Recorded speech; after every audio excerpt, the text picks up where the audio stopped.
राना एहसान साहब, अब फिर आगे क्या हम देखें कि आप लोग तो हुकूमत बनाने जा रहे हैं, ये भी डिसाइड हो गया, सदर जरदारी साहब होंगे, शहबाज शरीफ साहब वज़ीर आज़म होंगे और गवर्नर्स के हवाले से या जितने भी आइनी ओहदे हैं उसके हवाले से भी डिसीजंस लिए जा रहे हैं। एमकेएम के साथ भी आपके मामला तय पा गए हैं, लेकिन सब ये सोच रहे हैं कि पीडीएम इत्तेहाद बना था, 16 महीने आप लोगों ने लीड किया था तमाम जमातों ने, और लीड आपकी जमात ने किया, पीपल्स पार्टी एक बड़ी जमात थी, बाकी जमातों ने आप लोगों का साथ दिया, अब एक पीडीएम 2 बन गई है। तो इसमें मुख्तलिफ क्या है, डिफरेंट क्या है? अच्छा, ये सवाल हम पूछने पे इसलिए मजबूर हैं कि पीडीएम के बाद ये जो फिर इलेक्शन कैंपेन थी उसमें फिर थोड़ा हाथ हल्का रख दिया जाता। अगर पीडीएम 2 ही बनाने का इरादा था उसमें हाथ हल्का नहीं रखा गया, एक दूसरे को वो आईने दिखाए गए और एक दूसरे को वो बातें सुनाई गई कि यकीन ही नहीं ना आ रहा कि पीडीएम 2 बननी थी और बन भी गई।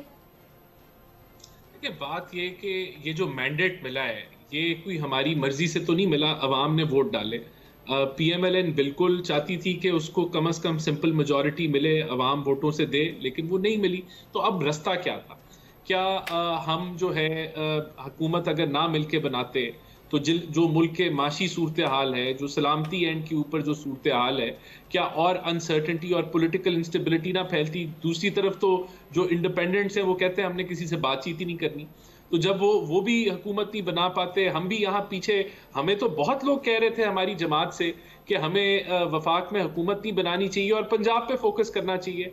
बहुत बड़े बड़े लीडर्स का हमारी जमात के अंदर ये ख्याल था कि बिल्कुल हमें ये चैलेंजिंग एनवायरनमेंट में आगे नहीं बढ़ना चाहिए। लेकिन क्या हमें अपना मफाद देखना चाहिए, जमाती मफाद देखना चाहिए, सियासी मफाद? बताएं कि 9 फरवरी के बाद नवाज शरीफ साहब पब्लिक अपीयरेंस उनकी हुई कोई नहीं, बिल्कुल ही गायब हो गई। उनको कहां डंप कर दिया आपने? 9 फरवरी के बाद क्या नवाज शरीफ साहब जो है ना, कोई पब्लिक अपीयरेंस नहीं है। कल लोग तवक्को कर रहे थे कि प्रेस कॉन्फ्रेंस में मौजूद होंगे, सारे वहां पे बड़े बड़े आए हुए थे, वहां पे भी नहीं थे। तो ये क्या मैसेज किया है कि आप बिल्कुल बैक सीट पे चलेंगे, रहबरी करेंगे, कुछ नहीं करेंगे? नहीं, सबसे पहले तो नवाज शरीफ साहब ने प्राइम मिनिस्टर के लिए नॉमिनेट कर दिया शहबाज शरीफ साहब को। तो शहबाज शरीफ साहब जो हैं वो बिल्कुल लीड कर रहे हैं। ये कल जो फाइनल जो कंक्लूजन हुआ उसके बाद उन्होंने प्रेस कॉन्फ्रेंस भी की। बाकी मियां नवाज शरीफ साहब बैक एंड के ऊपर जमात के मेजर फैसले कैबिनेट के ऊपर जो है वो काम कर रहे हैं, और जब अवाम से खिताब करना होगा वो भी कर देंगे। लेकिन अभी हुकूमत क्योंकि फॉर्मेशन के मोड के अंदर राना साहब, एक और सवाल ये कि ये नवाज शरीफ साहब ही वजीर आजम बनना चाहते थे, आपकी जमात भी ये चाहती थी, मुल्क को नवाज दो, ऐसी हमने कैंपेन्स भी सुनी। नवाज शरीफ साहब चौथी बार वजीर आजम बनने जा रहे हैं, क्योंकि सादा अक्सरियत नहीं मिली। आप लोगों की जमात का भी मौके पे कि सादा अक्सरियत मिलती तो शायद नवाज शरीफ साहब भी वजीर आजम होते। अब ये मखलूत सेटअप बनने जा रहा है, दूसरी पार्टियां साथ होंगी, पीपल्स पार्टी खासतौर पर। तो ये पीपल्स पार्टी के तहफ्फुज़ात हैं कि नवाज शरीफ साहब के साथ नहीं बैठ सकते, शहबाज शरीफ साहब के साथ बैठेंगे, क्योंकि नवाज शरीफ साहब का अगर कंपैरिजन किया जाए तो शहबाज शरीफ साहब दूसरों को साथ लेकर चलते हैं, नवाज शरीफ साहब थोड़े स्टबन हैं, इस तरह की बातें भी हो रही हैं। डॉक्टर साहिबा, देखें, इसमें मेन जो वजह थी कि ये पीएमएलएन की हुकूमत नहीं है, ये कोalition हुकूमत है।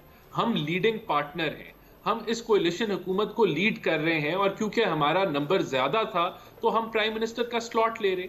तो ये इस बुनियाद के ऊपर ये फैसला किया गया, क्योंकि ये पीएमएलएन सिंपल मेजॉरिटी नहीं ले सकी, और ये पीएमएलएन की अकेली हुकूमत नहीं है, कोalition है। तो इसको उन्होंने नॉमिनेट कर दिया शहबाज शरीफ साहब को। अब इसके अंदर मिसाल के तौर पे कोई भी फैसला है, अगर बजट भी पास होना है तो वो पीएमएलएन नहीं पास करा सकती।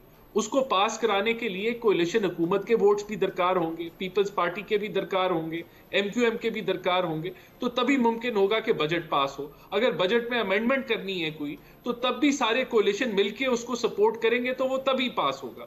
तो इस बेसिस के ऊपर हमने मियां नवाज शरीफ ने शहबाज शरीफ साहब को नॉमिनेट किया प्राइम मिनिस्टर के लिए, और क्योंकि पिछली भी पीडीएम के अंदर उन्होंने कोalition को लीड किया था, और उनके जो एक कह लें कि यानी आप कह सकते हैं कि कोalition को लीड करना आता है शहबाज शरीफ साहब को, जो नवाज शरीफ साहब को शायद नहीं आता।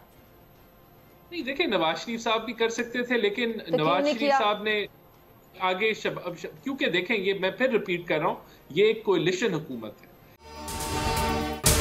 अगर आपको ये वीडियो पसंद आई तो सब्सक्राइब करें और बेल आइकन पर क्लिक करें। सब्सक्राइब करें और बेल दबाएं ताकि कोई खबर रह न जाए।